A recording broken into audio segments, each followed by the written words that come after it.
या राज्यामध्ये या महाराष्ट्रामध्ये ते म्हणत होते की मग लाडकी बहीण नको, सुरक्षित बहीण पाहिजे.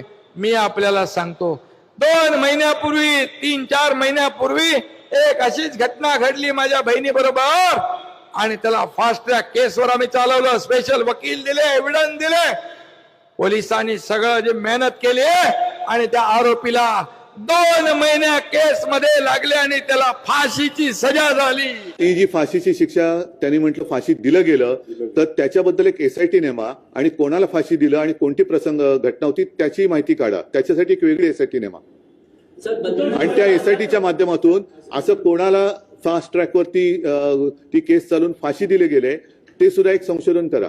आता आपण आलेली जाग ही जाऊ देता कामा नये आणि म्हणून मी घटनाबाह्य मुख्यमंत्र्यांना सांगतो की थोडे दिन के मेहमान हो, तुम्ही जरा नीटपणाने वागा, कारण मुख्यमंत्री पद गेल्यानंतर तुम्हाला त्याच ठाण्यात राहायचंय.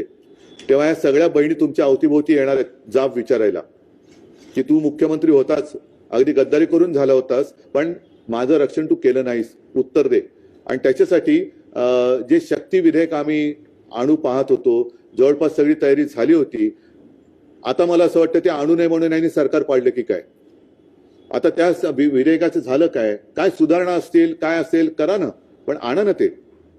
आणि दुसरी गोष्ट, ज्या फाशीचा उल्लेख यांनी केला त्याच्याबद्दल एक SIT नेमा आणि कोणाला नेमकी फाशी दिली हे लोकांना कळू द्या. काही महिन्यांपूर्वी 2-4 महिन्यांपूर्वी एक अशी केस झाली होती पुण्यामध्ये, मावळमध्ये, आणि त्या केसमध्ये त्या आरोपीला फाशी झाली होती.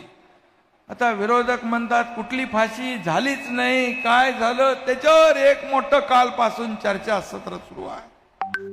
पण मी आपल्याला सांगतो, मी कधीही दिलेला शब्द पाळणारा आणि हा एकनाथ शिंदे तुमचा भाऊ कधी खोटं न बोलणारा भाऊ आहे. आणि म्हणून तुम्हाला मी सांगतो, यामध्ये घटना मावळची होती आणि त्यामध्ये 2024 एप्रिल मे मध्ये त्या तेजस दळवी याला फाशीची सजा झाली. फाशीची सजा झाली. पोलिसांनी काम केलं, फास्ट ट्रॅक लावलं, तपास केला आणि फाशीची सजा झाली. त्या कोर्टाचे ऑर्डर जजमेंट माझ्याकडे आहे.